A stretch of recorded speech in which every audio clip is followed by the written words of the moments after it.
Olá, queridos irmãos.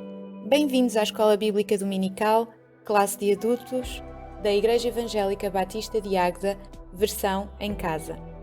Tendo em conta as atuais circunstâncias, procurei adaptar a nossa Escola Bíblica Dominical. Sei que não será igual ao que estávamos habituados, mas o importante é continuarmos a ter um tempo de estudo e meditação na Palavra de Deus.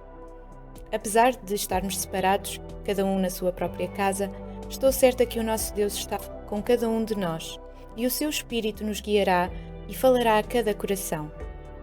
A minha oração é que este tempo de estudo e reflexão da Palavra possa fortalecer a nossa fé em Deus, consolar os nossos corações e encorajar-nos a viver como filhos de Deus, seguindo a sua vontade em todas as circunstâncias. Durante as próximas semanas, as nossas lições serão baseadas no livro de Jó. Estas lições irão colocar-nos face a face com ironias, contratempos, tragédias e sofrimentos da vida real. Penso que será uma reflexão importante, precisamente neste momento das nossas vidas. Alguns estudiosos veem o objetivo principal do livro de Jó como um tratado do problema do mal e do sofrimento. Jó procurou respostas para as óbvias injustiças na sua vida. Outros estudiosos, contudo, salientam um problema mais profundo: o motivo que alguém tem para ser fiel a Deus. Somos obedientes porque recebemos bênçãos de Deus? Continuaríamos a servir a Deus se sofrêssemos uma grande perda? Talvez estes sejam os dois temas principais deste livro. As próximas lições, baseadas em passagens do livro de Jó, examinam questões profundas que as pessoas colocam frequentemente quando se confrontam com uma crise. Essas questões podem levar-nos a descobrir estratégias bíblicas para responder às dificuldades inesperadas da vida. Por favor, antes de continuar, verifique se tem condições necessárias para se concentrar na Palavra de Deus. Procure um lugar calmo e tranquilo, longe de qualquer distração. Valorize este tempo. O estudo pode ser realizado a sós ou em família. Antes de iniciar o estudo do livro de Jó, quero deixar-vos algumas informações gerais. Eu sei que é um livro muito conhecido da maioria de nós, mas mesmo assim convém relembrar que é um livro que faz parte do Velho Testamento e que está incluído no grupo de livros poéticos ou de sabedoria, juntamente com Salmos, Provérbios, Eclesiastes e Cantares de Salomão. O livro tem o nome da personagem principal, Jó, mas o livro não identifica o autor. Segundo vários estudiosos, há possíveis autores, incluindo o próprio Jó, Eliú, o quarto amigo, Moisés, Salomão ou Esdras. A data em que terá sido escrito também é difícil de definir.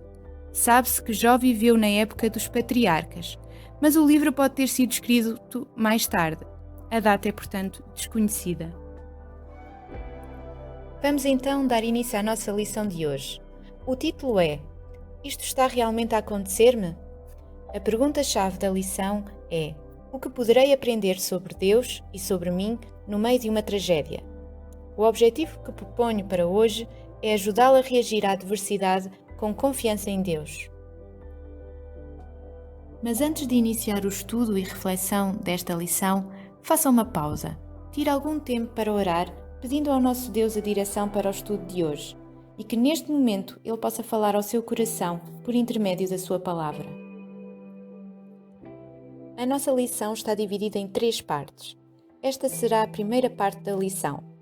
Leia todo o texto, portanto, Jó, todo o capítulo 1 e capítulo 2 até ao versículo 13. De seguida, responda às seguintes perguntas. 1. Como define o que é temer a Deus?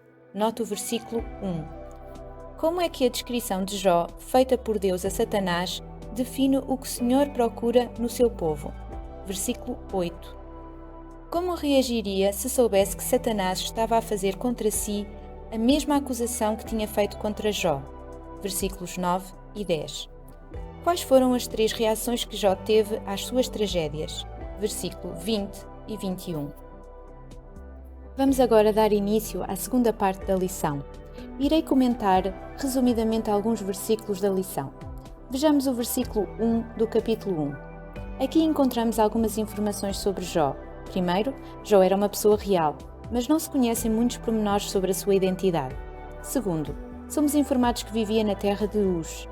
Embora hoje não se saiba exatamente onde se localizava, o nome parece designar uma região a leste do Rio Jordão, talvez parte de Edom ou do que é hoje a Arábia Saudita.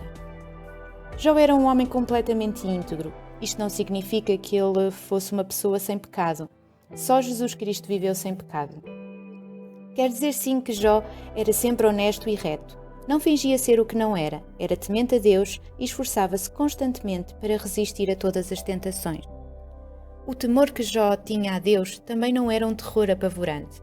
Era sim uma compreensão profunda da grandeza e santidade do Deus Todo-Poderoso. E assim podemos responder à primeira pergunta. Temer a Deus é ter uma profunda reverência pela sua grandeza e santidade. As Escrituras são bem claras ao declarar que esse temor é o princípio de toda a sabedoria. Podemos encontrar em Provérbios 1:7. Devido a este relacionamento reverente com Deus, Jó sabia que desviar-se do mal agradava ao Deus soberano e era fundamental para uma vida completa e significativa. Sugiro que pare por um instante e pense. Os seus amigos podem descrevê-lo como uma pessoa completamente íntegra? Sim ou não? Porquê? Pela leitura dos versículos 2 e 3, ficamos a saber que a vida completa de Jó incluía uma família grande e numerosos bens. Convém lembrar que nos tempos antigos, animais domésticos como ovelhas, camelos, bois e jumentos faziam parte da riqueza e da moeda de troca. Nestes termos, a riqueza de Jó era impressionante. Ele tinha tudo o que um homem poderia sonhar em adquirir, além de muitos servos. No versículo 6 do capítulo 1, a cena muda de repente da terra para o céu. Como leitores, podemos espreitar uma reunião de seres celestiais perante o Senhor. Mas a assistir a esta reunião estava o próprio Satanás, cujo nome significa acusador. Então podemos perguntar-nos como é que Satanás conseguiu participar desta reunião celestial. Podemos concluir que terá sido por permissão expressa de Deus que Satanás teve autorização de participar. Além disso, o Deus omnisciente sabia o que Satanás tinha andado a fazer. Repare que no versículo 7 é Deus quem inicia o diálogo, para que não haja qualquer dúvida sobre o papel de Deus. Era Deus quem presidia a reunião. No versículo 8, note que o que foi realçado aos olhos de Deus na vida de Jó não foi a sua riqueza material, a fama e o poder. Foi o seu caráter incomparável e a sua devoção reverente a Deus, apesar das tentações e acusações de Satanás. Aqui podemos encontrar a resposta para a segunda pergunta sugerida no início da lição. O que o Senhor Deus procura no seu povo é devoção sincera e integridade de vida. Pense. A avaliação que Deus faz de nós é muito mais importante do que o que possamos pensar uns dos outros. O Senhor estava muito satisfeito com o seu servo Jó. Hoje você e eu precisamos de perguntar: o que é que Deus acha do meu caráter e da minha devoção a Cristo? A conversa entre Deus e Satanás é fundamental para se perceber que os sofrimentos de Jó não eram consequência de julgamento divino contra o pecado. Mesmo assim, mais uma vez Satanás fez jus ao significado do seu nome, acusando o Senhor e Jó de terem um relacionamento baseado num tipo troca de favores.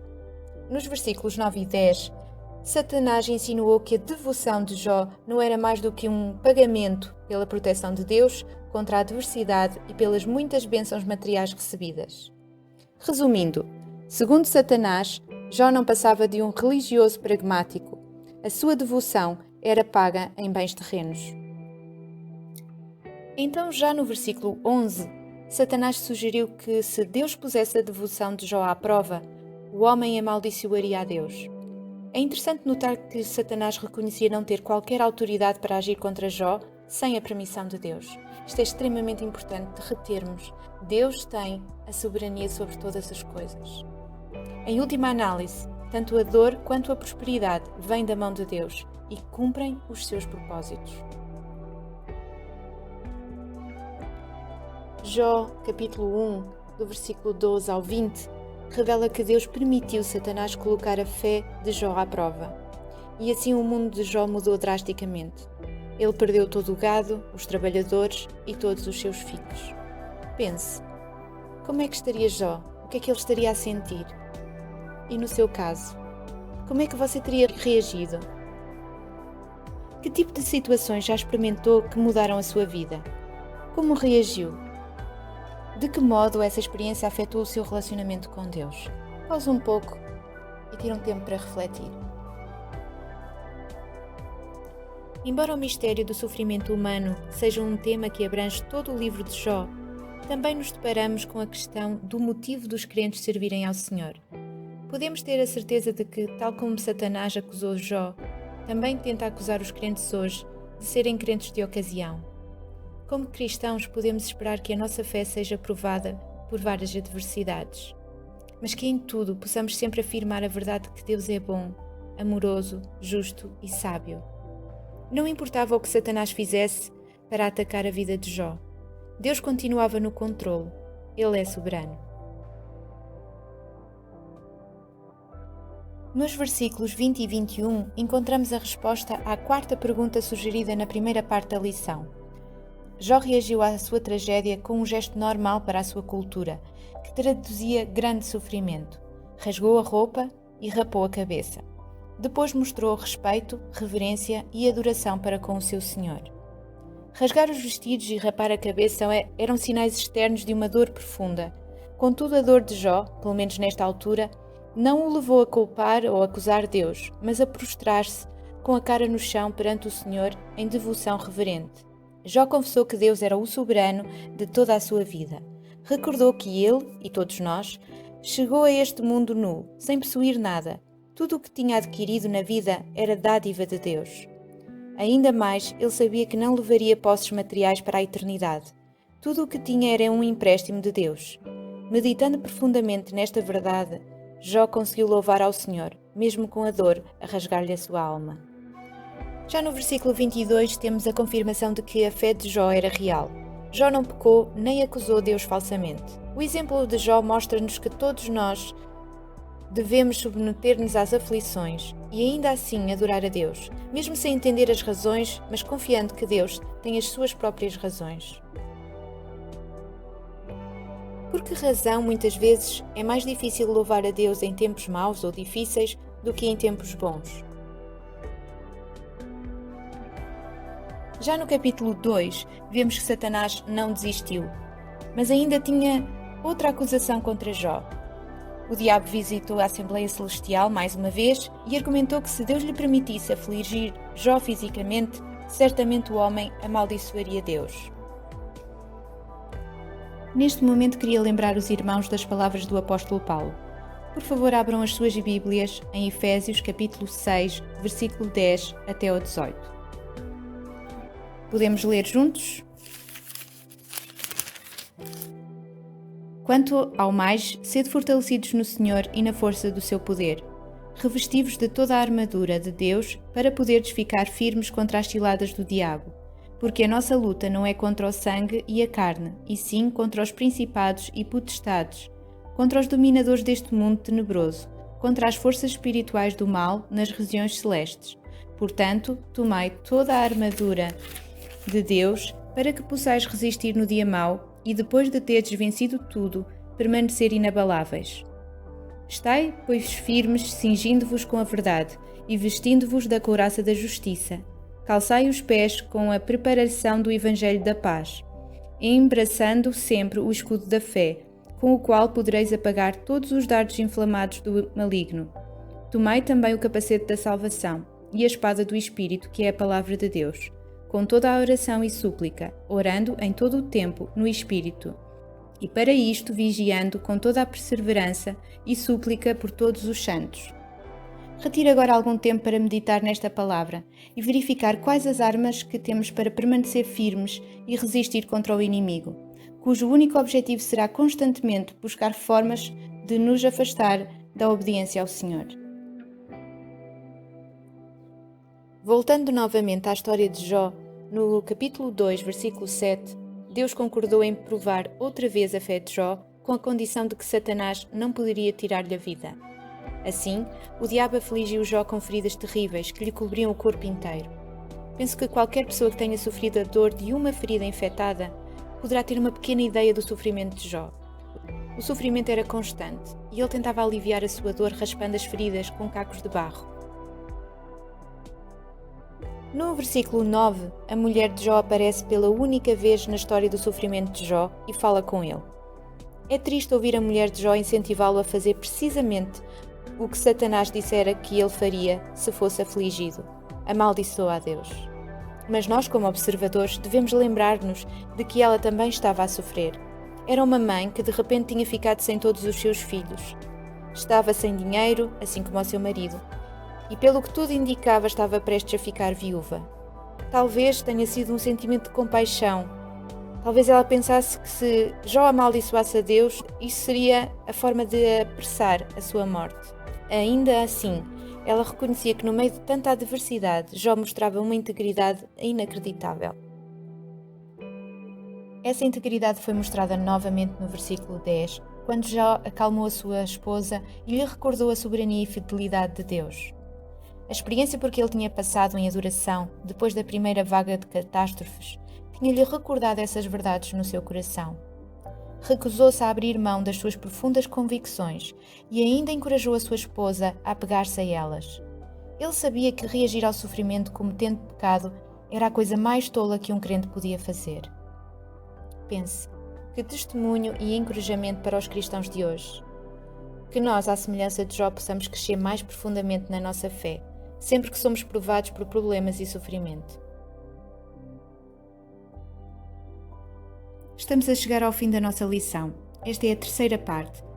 Proponho que pensemos na aplicação prática de tudo aquilo que estudamos nesta lição. Durante esta semana, como vai colocar em prática aquilo que aprendeu na Palavra de Deus sobre confiar em Deus na adversidade? Admita que pode estar a julgar superficialmente a si mesmo e aos outros. Acima de tudo, procure e dê valor ao que Deus pensa do seu caráter. Esteja pronto a reconhecer contratempos difíceis que ponham à prova a sua fé no Senhor, quando estes aparecerem. Peça ao Senhor que o ajude a confiar nele, momento a momento, quando passar por problemas. Na próxima semana a lição terá como título Foi culpa minha? E a pergunta-chave será: então por que é que coisas más acontecem a pessoas boas? O objetivo da lição será ajudar-nos a examinar explicações para as circunstâncias da vida com base nas Escrituras. O texto base será desde o final do capítulo 2 até o capítulo 14. Proponho aos irmãos a leitura de todo o texto durante a semana e no próximo domingo iremos focar-nos mais em apenas alguns versículos, mas é bom termos conhecimento total de todo o texto. Desejo uma boa semana para todos, que o nosso Deus abençoe a cada um e obrigada por terem assistido até ao fim.